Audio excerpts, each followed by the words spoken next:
Today we're looking at exponential functions, both how to graph them and how to solve some straightforward equations. Now you will definitely expand on this if you move on to Algebra 3 Trig or Pre-Calc. So today we're pretty much just looking at the basics. So how do we determine how to graph an exponential function and what we can do to solve those equations. So let's go back to the beginning of the school year. We talked about parent function graphs, and we primarily looked at the graph of y equals 2 raised to the x. And so there were two key points that we had for this.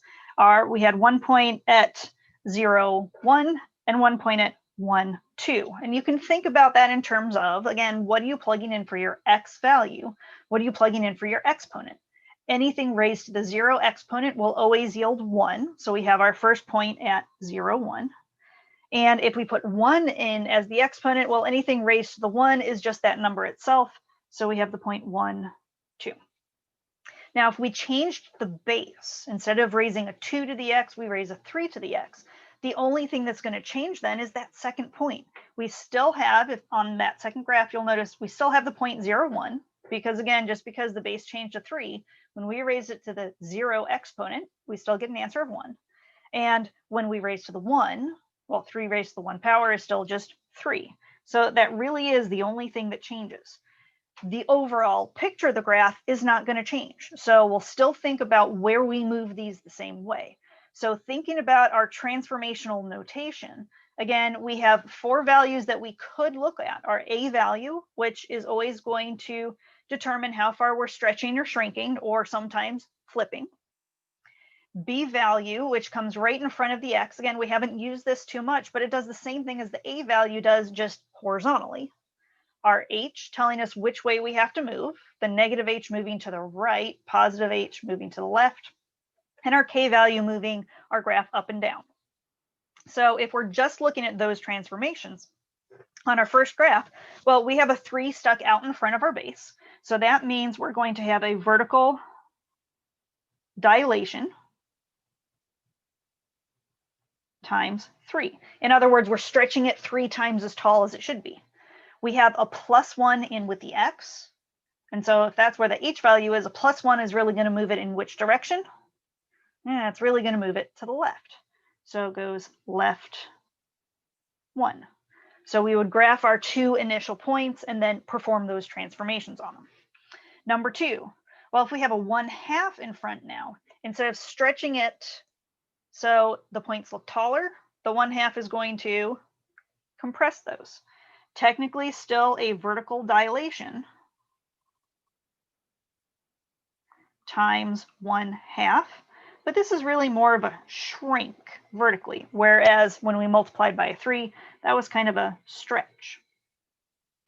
Okay, again, no B value to speak of, no H value to speak of, but we do have a -5 all the way at the end. So if that's in the K spot, it moves the whole graph down 5. Alrighty, number 3. So now we have a negative in our A spot. And again, those can also affect whether we reflect over the x-axis. So this is reflected over the x-axis. Again, it's flipped up to down. And then we have the +4 at the end, which moves it up 4. So it's translated up 4 units. And then number 4 is a little bit different. So this is the only one we've seen so far that has a leading coefficient on the x up in the exponent. That's in the B spot, and anything that's multiplied out in the front always changes, either stretching or shrinking or flipping. So what do you think the negative will do? It's going to have to do something horizontal because it's up with the x inside the exponent. It's actually going to be a horizontal reflection. So horizontal reflection. So in other words, across the y-axis, left to right. And so again, you will have access to Desmos if you need to graph really complicated things, but let's try doing these without Desmos, see if we can predict what's going on. So examples 5 through 7, we're going to graph and state the characteristics of the functions. So let's just start out with our basic one, 2 raised to the x. So this is our parent function. Again, just like we had above, we know one of our points is going to hit at 0, 1, So let's keep this red so it pops. And then if we plug in 1 to our function, 2 raised to the 1 power is 2. What if we plug in as 2? Well, 2 raised to the 2 is 4.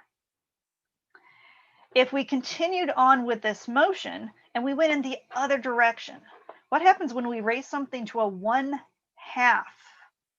Well, excuse me, no, other direction means negatives, right?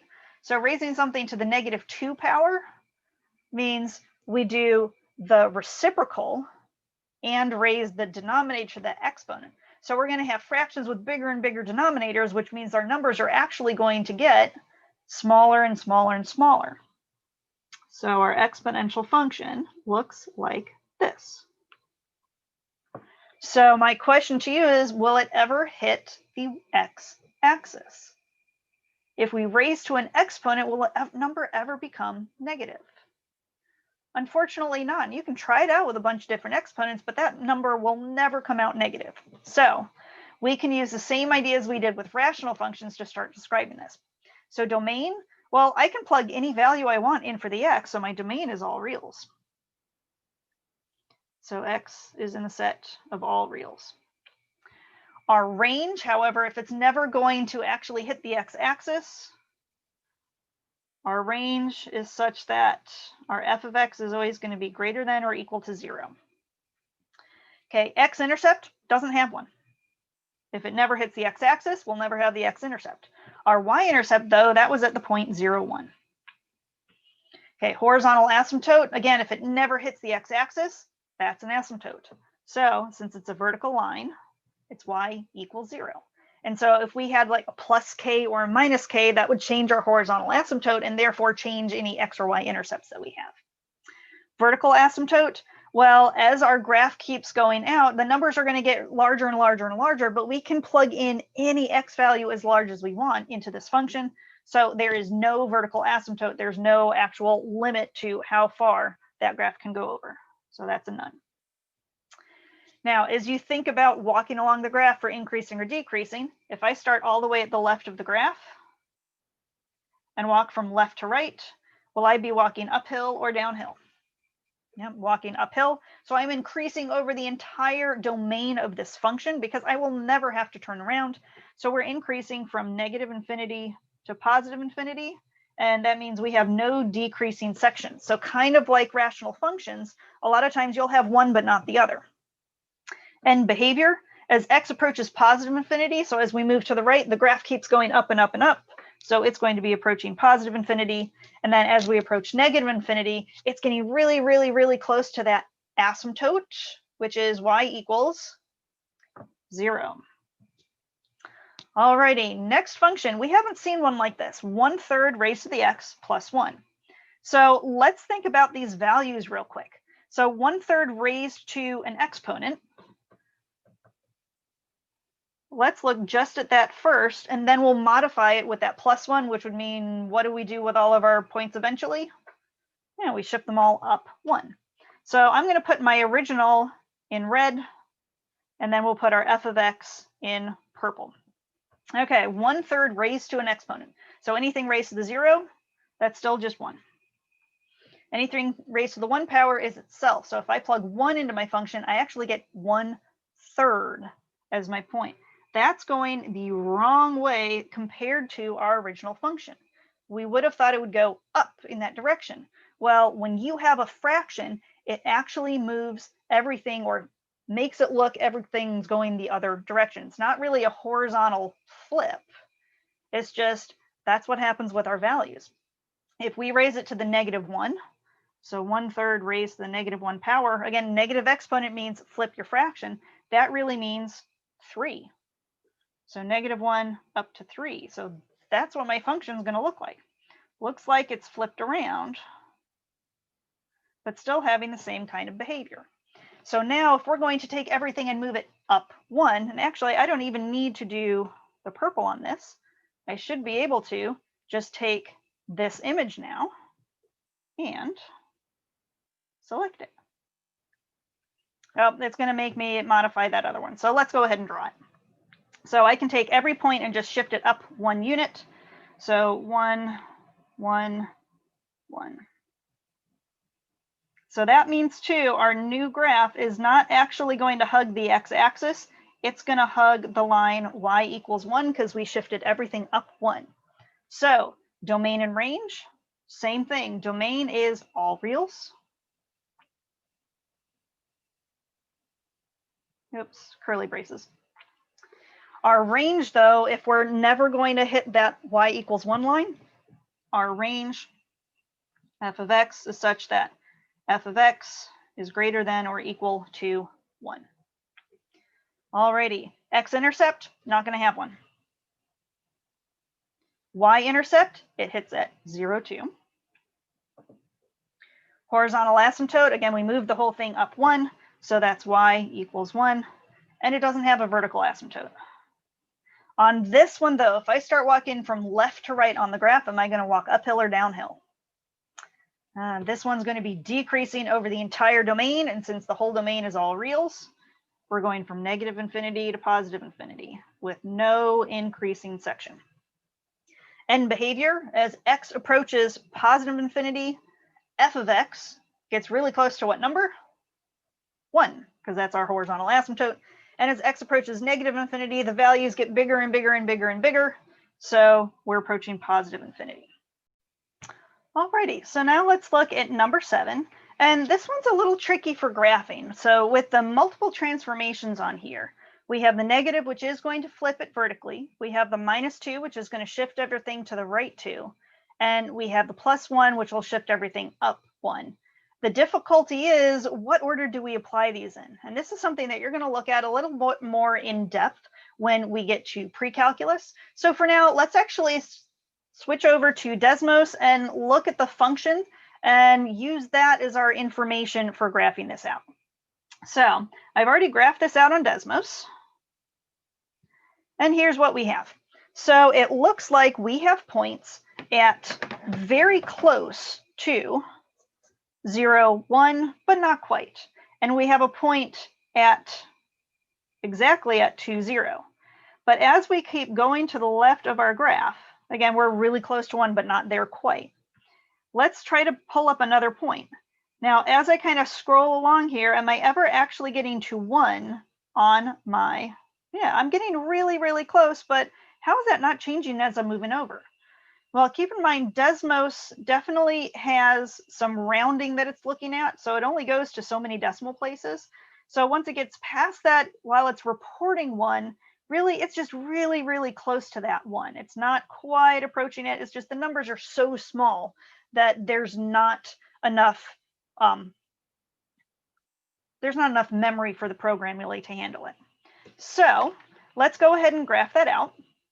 Let's go back to our notes. So again, we have a point at 2, 0 and really, really close to 1.